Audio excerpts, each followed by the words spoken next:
Boa tarde a todos. Antes de entrar diretamente no assunto, algumas observações. Eu quero cumprimentar aqui 10 embaixadores e 2 encarregados de negócio. Os embaixadores da África do Sul, Arábia Saudita, Canadá, Índia, Itália, Japão, Marrocos, Suíça, União Europeia e Uruguai. E os encarregados dos Estados Unidos e de Portugal. Isso mostra o interesse que eles têm no Brasil e, obviamente, em grande parte, a confiança em nossa política. E eles preferem, obviamente, no que vou falar daqui a pouco, em fazer negócio com um país livre e democrático. Um país que respeita os seus contratos e pode oferecer garantia jurídica. Segurança alimentar e segurança energética. O Brasil pode garantir isso para si, obviamente, e para uma parte considerável do mundo.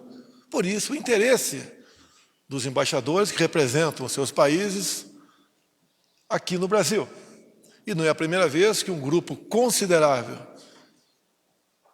de embaixadores vem a eventos aqui.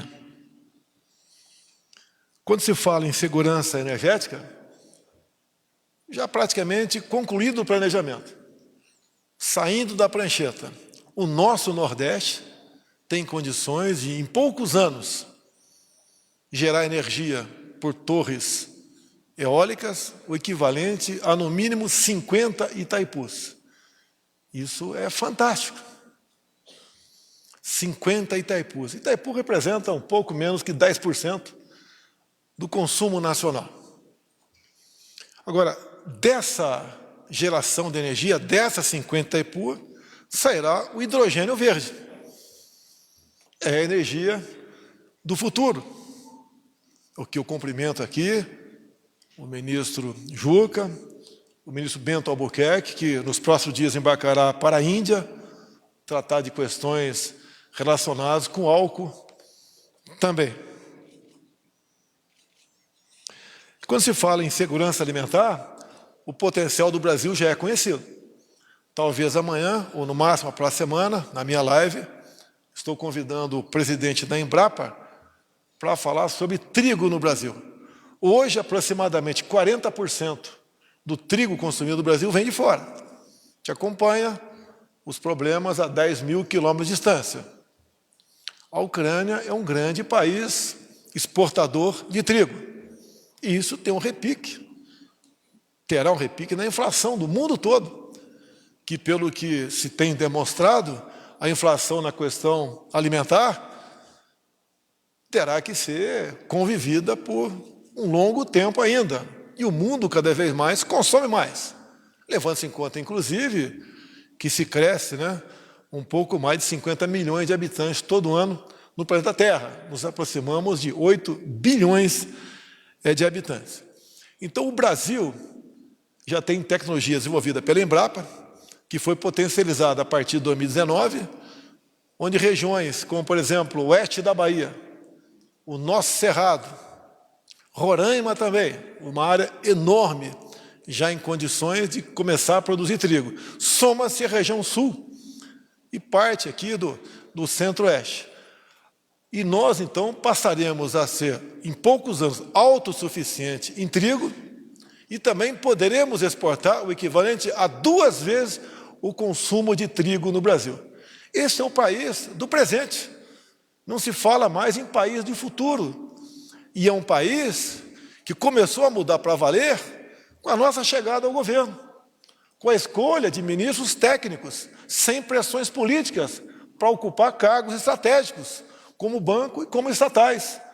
Vou anunciar logo mais, vocês Paulo Guedes sabe ainda, que não se tem notícia de a Casa da Moeda ser lucrativa, e passou a ser lucrativa agora em nosso governo. Soma-se a lucratividade dos Correios, entre tantas e tantas outras estatais. Então, é um país que vem tratando a coisa pública com o devido respeito. todos nós passaremos a nos beneficiar disso. A gente lamenta, obviamente, o que o Brasil e o mundo está passando. As consequências de uma pandemia, de uma guerra, aqui no Brasil, de uma estiagem, uma das maiores nos últimos 91 anos, tivemos geada também, entre outros problemas, mas mesmo assim, nós resistimos. O Brasil é um país que na economia tem se despontado como um daqueles que menos sofreu perante o mundo. Aqui não se tem notícia de escassez de alimentos. Países outros, além de uma inflação muito maior do que a ocorrida no Brasil, como por exemplo Estados Unidos, 8,5%, já existe desabastecimento de alguns produtos. E a questão da energia também. O petróleo, gasolina, diesel, um dos que menos aumentou de preço foi o Brasil. Aumentou bastante, reconhecemos que sim, mas foi um dos que menos aumentou. Isso, obviamente, é um trabalho em equipe de ministros, de servidores, de secretários e da iniciativa privada. Então, esse é o Brasil que cada vez mais se apresenta de forma bastante altiva para o mundo. Por isso, os meus agradecimentos pela presença dos 10 embaixadores e 2 encarregados de negócio. Indo agora para a questão em si tratada hoje aqui, que eu elogio aí o Ricardo Salles e também o Juca, né? Agora apelidado pelo Paulo Guedes de Juca Verde, que deu prosseguimento àquela política de forma bastante dinâmica. Só alguns números para provar o quanto o Brasil preserva seu meio ambiente. Na prática, o mundo sabe, e por questões ideológicas ou econômicas, não reconhece. O Brasil é um exemplo para o mundo na questão ambiental. O Brasil tem uma legislação ambiental que nenhum país do mundo tem e cumpre. 2/3 do nosso território são preservados. A Europa, pelo que eu sei, se estiver errado me corrige, por favor, ministro, parece que lá não se vê mata ciliar. Às vezes que eu voei, eu sei que eu estou aí bastante alto, né? A gente não vê mata ciliar, não vê florestas, e lá fora se fala em reflorestar o Brasil, não o seu país. Mas sabemos que é uma briga comercial acima de tudo. Mas agora aqui no tratado hoje, só em latinha de alumínio, tudo que eu vou falar aqui, isso é recorde para o Brasil, mais de 98% foi recolhido. Também óleos lubrificantes, né? Um novo recorde, 566 milhões de litros coletados. Embalagens defensivos agrícolas, a mesma coisa, 53 mil toneladas recicladas. O coprocessamento de cimento também um novo recorde. O lixo eletroeletrônico, nós já temos mais de 3.400 pontos de coleta pelo Brasil. Também pontos de coleta de medicamentos vencidos. Baterias automotivas recicladas, isso nos permitiu que não importássemos, né, na ordem de 141 toneladas de chumbo. E por falar nisso, prezados embaixadores, eu acho que o Brasil está lá na vanguarda. Temos um ministro da Ciência e Tecnologia, o Marcos Pontes, que tirou uma licença para disputar um cargo eletivo, mas nós já temos o protótipo da bateria de nióbio grafeno, uma bateria que tem que preocupar muito aos exportadores de petróleo, que ela pode ser recarregada em poucos minutos. E com potencial, em especial de países que estão na região da linha do Equador, isso será uma revolução para a indústria automotiva.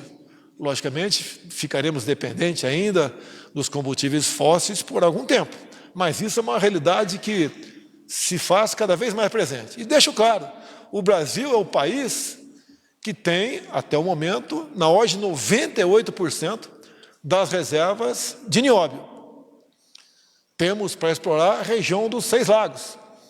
Estamos prontos a conversar sobre isso com os senhores. Obviamente, não queremos explorar daqui para frente, honraremos os contratos em vigência, mas queremos agregar valor para essa exploração.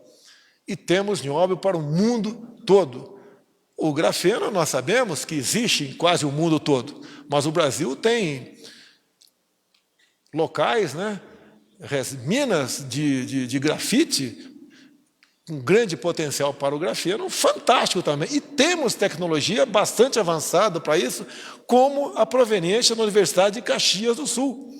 Temos, e essas baterias foram feitas no ciclotron lá em Campinas. E temos laboratório abertos pelo Marcos Pontes por várias regiões do Brasil. Então, um convite aos senhores também a participar da pesquisa e evolução dessa tecnologia, porque é uma saída para o mundo do futuro. Ou seja, o Brasil é um país fantástico. Se formos falar em riquezas minerais, nós temos tudo que a tabela periódica contém. E talvez mais alguma coisa ainda. Por quê? Porque o grafeno foi descoberto em 2004. Nada impede que algo seja descoberto no futuro também. Então, o Brasil é um país que é de braços abertos, é um país livre, é um país democrático, que não quer retornar aquilo que era há pouco tempo. Um país voltado a uma ideologia que não deu certo em lugar nenhum no mundo. E a manutenção de tudo isso está nas mãos da nossa população, que nós respeitamos a vontade popular. E eu sei que a grande maioria da população vai optar cada vez mais pela paz, pela tranquilidade, pela harmonia, pela democracia e, acima de tudo, para a nossa liberdade. Muito obrigado a todos.